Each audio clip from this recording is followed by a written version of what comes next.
आज पुन्हा एकदा आपल्या समोर ज्यावेळेस मी उपस्थित आहे, यावेळी तर तुम्ही कमालच केली.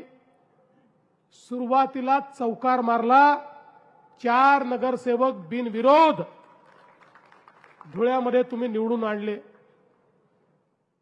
आता आपले नगरसेवक बिनविरोध आले तर काही लोकांना मिरची लागते.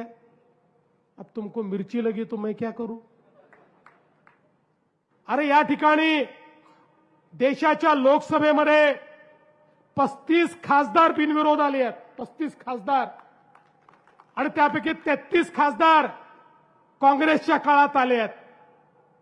जर खासदार त्या ठिकाणी बिनविरोध आले तर लोकशाही जिवंत.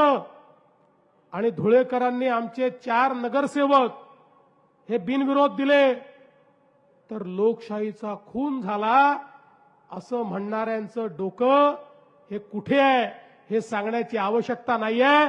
धुळेकरांनो, तुमचं हे प्रेम आम्ही स्वीकारतो आणि तुम्हाला धन्यवाद देतो.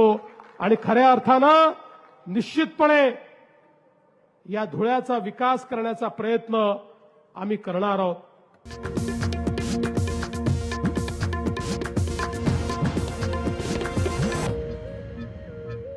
ठिकाणी शिवसेनेच्या अधिकृत